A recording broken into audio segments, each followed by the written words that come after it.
IPS Sanjana Singh सादे कपड़ों में अपनी अभी बुआ की छोटी बेटी के साथ एक ऑटो रिक्शा में बैठकर मॉल में शॉपिंग करने जा रही थी। तभी रास्ते में एक चेक पोस्ट पर पुलिस ने ऑटो रिक्शा को रोक लिया। इंस्पेक्टर विजय सिंह ने ऑटो चालक से कागजात की मांग की और कमी निकालते हुए रिश्वत की मांग शुरू कर दी। पुलिस इंस्पेक्टर ने कहा, तुम्हारे वाहन का इंश्योरेंस नहीं है, पोल्यूशन सर्टिफिकेट नहीं है, चालान तो कटेगा ही। ऑटो चालक हाथ जोड़कर बोला, साहब मुझसे गलती हो गई, कागज मेरे पास हैं लेकिन घर पर छूट गए हैं, मैं कल दिखा दूंगा, कृपया माफ कर दीजिए। इंस्पेक्टर विजय सिंह ने सख्ती से कहा, नहीं, चालान तो कटेगा। अगर चालान नहीं कटवाना चाहते तो 4,000 रुपये दे। ये सुनकर आईपीएस संजना सिंह चुपचाप पूरी घटना देख रही थी। ऑटो रिक्शा वाला विनम्रता से कहता है, साहब अभी तो मैं घर से निकला हूं, दिन की शुरुआत ही हुई है, मेरे पास पैसे नहीं है, अभी तक मैंने एक भी रुपया नहीं कमाया है, मैं आपको कहां से पैसा दूं। पुलिसकर्मी तंज कसते हुए जवाब देता है, तुमने कल तो कमाया होगा, वह पैसा कहां गया, उन्हीं पैसों में से दे दो। ऑटो चालक ने निराश स्वर में कहा, साहब वह पैसे तो कल ही खर्च हो गए, मेरे पास सच में पैसे नहीं है, आप मुझे माफ कर दीजिए, आगे से ऐसी गलती कभी नहीं करूंगा, मैं हमेशा अपने कागज साथ रखूंगा। इस पूरी बातचीत के दौरान आईपीएस संजना सिंह, जो ऑटो के पीछे बैठी थी, चुपचाप सब कुछ देख और सुन रही थी। जब police inspector Vijay Singh auto rickshaw वाले पर रोब डालते हुए कहा, अबे गरीब भिखारी, तेरे पास 4,000 रुपये नहीं है, किसी भी तरह से मुझे 4,000 रुपये दे, नहीं तो तेरी ऑटो रिक्शा को जब्त कर ली जाएगी। रिक्शा वाला बोला, सर मैंने क्या किया है जो मेरी ऑटो और रिक्शा आप जब्त करेंगे? मैंने कोई बड्ढा अपराध किया है जो आप मेरा ऑटो रिक्शा को जब्त करेंगे? यह सुनते ही इंस्पेक्टर आग बबूला हो गया और उस ऑटो ड्राइवर को एक थप्पड़ जड़ दिया और बोला, मुझसे जवान लड़ता है, तेरी इतनी औकात है। यह देखकर आईपीएस संजना सिंह को गुस्सा आ गया। वह ऑटो से उतरकर उनके पास गई और उन्होंने पुलिस वाले से कहा, आपको इस ड्राइवर को थप्पड़ मारने का अधिकार किसने दिया? यह कोई तरीका है? यह भाई रोज मेहनत करके गाड़ी चलाता है, इसी कमाई से इसके घर का चूल्हा जलता है, अगर इससे कोई गलती हुई है तो आप इसे रिश्वत और थप्पड़ मारोगे और इसकी ऑटो को जब्त करोगे। यह कैसा कानून है? यह गरीब आदमी आपका पेट भरने नहीं आया बल्कि अपने घर का पेट पालने निकला है। उस समय आईपीएस संजना सिंह नीला सलवार सूट और चप्पल पहने हुए थी और साधारण कपड़ों में थी। वे अपनी बहन रेणु के लिए कपड़े खरीदने के लिए मॉल में जा रही थी। पुलिस वालों को लगा कि यह कोई आम आदमी है जो उनसे इस तरीके का सवाल जवाब कर रही है। आरती की बात सुनकर सब इंस्पेक्टर विजय सिंह और भड़क गया। उसने तीखे स्वर में कहा, तू मुझे सिखाएगी कि मुझे क्या करना चाहिए? बीच में बोलने किसने कहा? ज्यादा बकवास मत कर वरना तुझे भी हवालात दिखा दूंगा। मैं पुलिस हूं, चाहूं तो अभी गिरफ्तार कर लूं, ज्यादा अकड़ मत दिखा, समझी? विजय सिंह को बिल्कुल अंदाजा नहीं था कि जिससे वह इस लहजे में बात कर रहा है वह दरअसल एक आईपीएस अधिकारी है। आरती ने शांत रहते हुए कहा, सर आप पुलिस वाले हैं तो क्या लोगों को लूटेंगे, गरीबों से जबरन रिश्वत लेंगे? ये जो आप कर रहे हैं ये न सिर्फ गलत है बल्कि कानून के खिलाफ भी है। आरती की बात सुनकर विजय सिंह आपा खो बैठा। उसने गुस्से में आरती को थप्पड़ मार दिया और बोला, तू मुझे कानून सिखाएगी? तुझे उसी वक्त से देख रहा हूं, बहुत ज्यादा बड़बड़ा रही है। तुझे लगता है कि तुझे मुझसे ज्यादा कानून आता है? ज्यादा गुस्सा मत दिला वरना तुझे और तेरी बहन रेणु दोनों को जेल में सड़ा दूंगा। चलो जल्दी ऑटो लेकर भागो यहां से। ऑटो चालक ये सब देखकर डर के मारे चुप था। वहीं आरती ने अपने गुस्से को काबू में रखा। वह जानबूझकर अपनी पहचान उजागर नहीं कर रही थी क्योंकि वह देखना चाहती थी कि सब इंस्पेक्टर विजय सिंह कितनी हद तक गिर सकता है। फिर वह ऑटो रिक्शा पर बैठे। कुछ देर बाद ऑटो ने उन्हें कपड़ों की मॉल पर उतार दिया।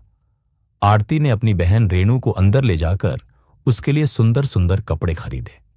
बाहर से भले ही आरती शांत दिखाई दे रही थी लेकिन मन ही मन उसने ठान लिया था, इस सब इंस्पेक्टर विजय सिंह को सबक सिखाना ही होगा। कानून का मजाक उड़ाने वाले ऐसे अफसर थाने में रहने के लायक नहीं है। मॉल से लौटने के बाद आरती ने सोच लिया कि क्यों ना थाने जाकर यह पता लगाया जाए कि वहां का माहौल कैसा है। आखिर विजय सिंह वहीं काम करता है, और अगर पूरा थाना ही भ्रष्टाचार में डूबा हुआ है तो सिस्टम को अंदर से साफ करना जरूरी है। अगले दिन सुबह आरती ने अपनी असली पहचान छिपाते हुए एक आम लड़की का रूप धारण किया। उसने हरे रंग का सलवार सूट पहना और सीधे थाने पहुंच गई। थाने में प्रवेश करते ही उसकी नजर सामने की कुर्सी पर बैठे इंस्पेक्टर सुधीर तिवारी पर पड़ी। वह आराम से पंखा झलते हुए मोबाइल पर बात कर रहा था। आरती सीधी उसके पास गई और बोली, सर, मुझे एक रिपोर्ट लिखवानी है। आरती कुछ और कहती, इससे पहले ही सुधीर तिवारी ने उसे बीच में टोक दिया। किसकी रिपोर्ट लिखवानी है? तुझे पता नहीं यहां रिपोर्ट लिखवाने की फीस 5,000 रुपये लगती है। पैसे लाई है क्या? अगर पैसे हैं तो बोल, वरना फौरन दफा हो जा। यह सुनकर आरती की आंखें गुस्से से लाल हो गईं। वह हैरान थी कि इस थाने में खुलेआम भ्रष्टाचार हो रहा है और जिले की आईपीएस अधिकारी होने के बावजूद उसे अब तक इसकी भनक तक नहीं लगी।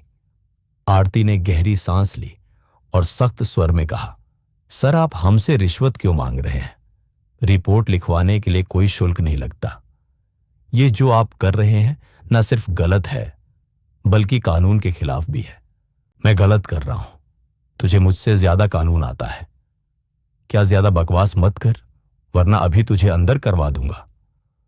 आरती समझ चुकी थी कि यह इंस्पेक्टर भी उसी रास्ते पर है जिस रास्ते पर विजय सिंह था। उन्होंने शांत रहते हुए पूछा, आपके थाने का सब इंस्पेक्टर विजय सिंह कहां है? सुधीर तिवारी झल्लाकर बोला, क्यों, तुझे उससे क्या काम है? मुझसे सवाल मत कर, खुद जाकर बात कर ले। आरती ने फिर कहा, सर, आप रिपोर्ट लिखिए, वरना मैं आपके खिलाफ एक्शन लूंगी। आप मुझे नहीं जानते कि मैं कौन हूं। यह सुनकर राजेंद्र जोर से हंसा और बोला, तू मुझे धमका रही है। तुझे देखकर तो लगता है या तो तू भिखारी है या कूड़ा कचरा उठाने वाली या फिर किसी घर में झाड़ू पोछा करने वाली होगी। यहां रिपोर्ट नहीं लिखी जाएगी। अब निकल जा, वरना धक्के मारकर बाहर फेंकवा दूंगा। आरती ने खुद को कंट्रोल किया। वह समझ गई थी कि यह सब के सब उसी पानी से नहलाए हुए हैं जिस पानी से इंस्पेक्टर विजय नहला है, और उन्होंने मन ही मन ठान लिया या इन्हें मजा छकाना ही पड़ेगा। लेकिन पहले मुझे इनकी पूरी करतूतों को देखना चाहिए। फिर वह थाने से बाहर निकलकर थोड़ी देर सोचा, फिर अपना मोबाइल निकाला और अपने अधिकारी आईपीएस और आईएएस को फोन कर दिया कि इस थाने में मैं मौजूद हूं, आप लोग मेरी गाड़ी लेकर आओ। इतना कहकर वह दोबारा थाने में प्रवेश किया। जैसे ही राजेंद्र ने उसे देखा, वह गरजते हुए बोला, यह लड़की फिर से आ गई। तुझे समझ में नहीं आता? चल, तुझे सबक सिखाता हूं। अब तो लगता है तुझे जेल में डालना ही पड़ेगा, सुधीर तिवारी ने गुस्से से कहा।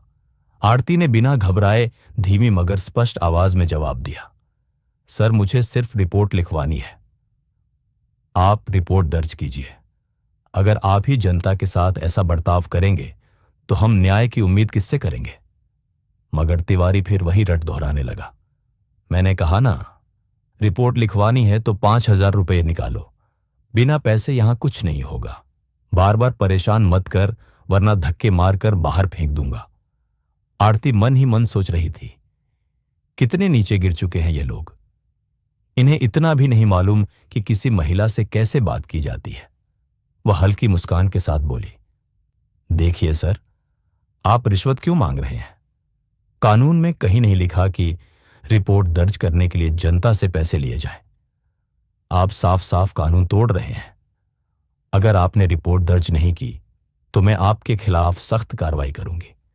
आप खुद को बड़ा अधिकारी समझते हैं, लेकिन आपको अंदाजा भी नहीं कि आपके साथ आगे क्या होने वाला है। यह सुनकर तिवारी बुरी तरह तिलमिला गया। उसने 2 सिपाहियों को इशारा करते हुए आदेश दिया, इस लड़की को बाहर निकालो और सबक सिखाओ। यह ऐसे नहीं जाएगी। दोनों सिपाही आरती की ओर बढ़े ही थे, हाथ पकड़ने को, कि तभी थाने के दरवाजे से कड़क आवाज गूंजी, रुको! सबकी नजरें दरवाजे की तरफ घूम गई और वहां खड़े देखकर सभी दंग रह गए। अंदर आ चुके थे आईएएस और आईपीएस अफसरों का दल, जो आईपीएस संजना को बुलाने आया था। उनके पीछे कुछ और वरिष्ठ पुलिस अधिकारी भी थे। उनमें से एक ने गुस्से में सुधीर तिवारी पर नजर डालते हुए कहा, बेहुदे इंस्पेक्टर 6 क्या कर रहे हो तुम्हारी? अभी इसी वक्त वर्दी उतर जाएगी और जिंदगी भर जेल में सड़ीड़ होगे। ये सुनते ही तिवारी के हाथ पांव कांपने लगे, माथे से पसीना टपकने लगा। हकलाते हुए उसने सफाई देनी चाहिए साहब, ये लड़की। लेकिन इससे पहले कि वह बात पूरी करता, आरती आगे बढ़ाई।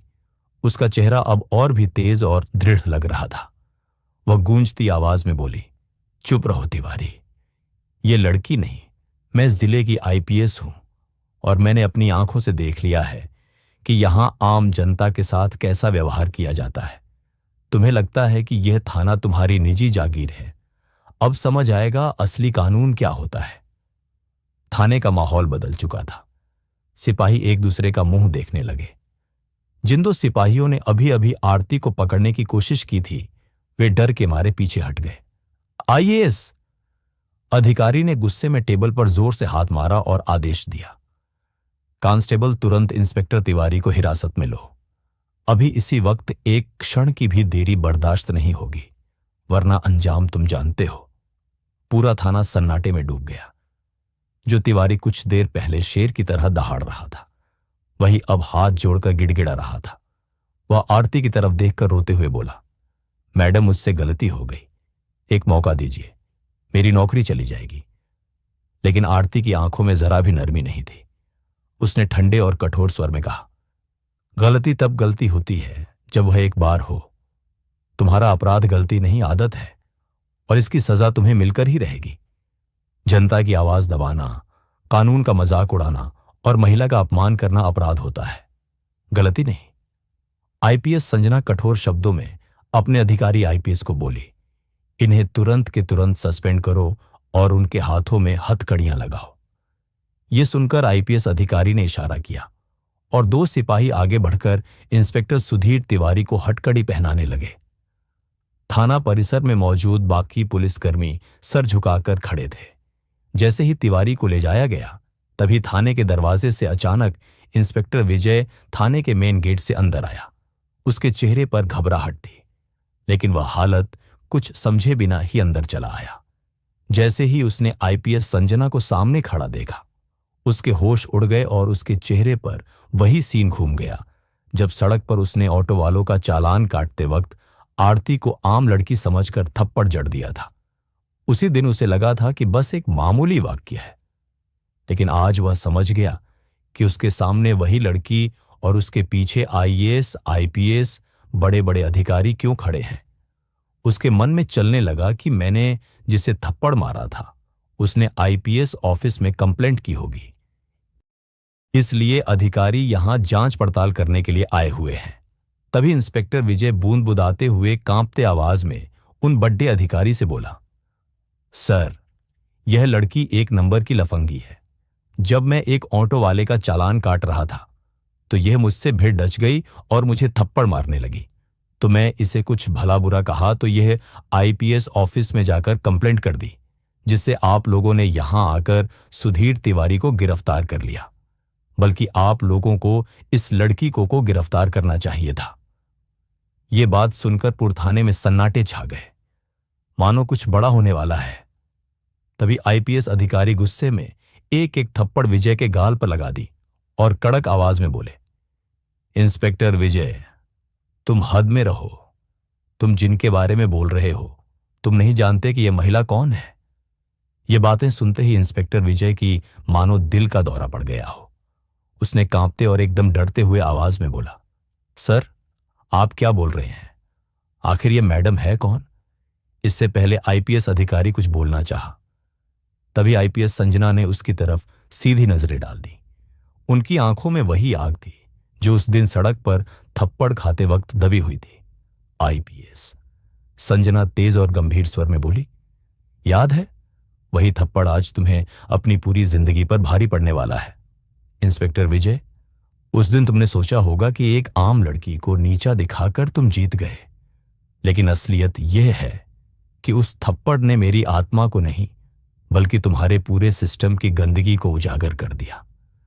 तुमने सिर्फ मुझे नहीं मारा था, बल्कि उस जनता की आवाज को मारा था जो तुमसे न्याय की उम्मीद करती है। थाने के भीतर ऐसा सन्नाटा पसर गया, मानो किसी ने सबकी आवाज छीन ली हो। विजय का चेहरा पल भर में फीका पड़ गया था। होठ कांप रहे थे, पर आवाज जैसे गले में ही अटक गई। तभी आरती ने गंभीर स्वर में कहा, आज मैं सिर्फ आईपीएस बनकर नहीं आई हूं, बल्कि उन तमाम लोगों की तरफ से खड़ी हूं जिन्हें तुम्हारे जैसे अफसर हर जगह बेइज्जत करते हैं, चाहे सड़क पर हो, थाने में या दफ्तर में।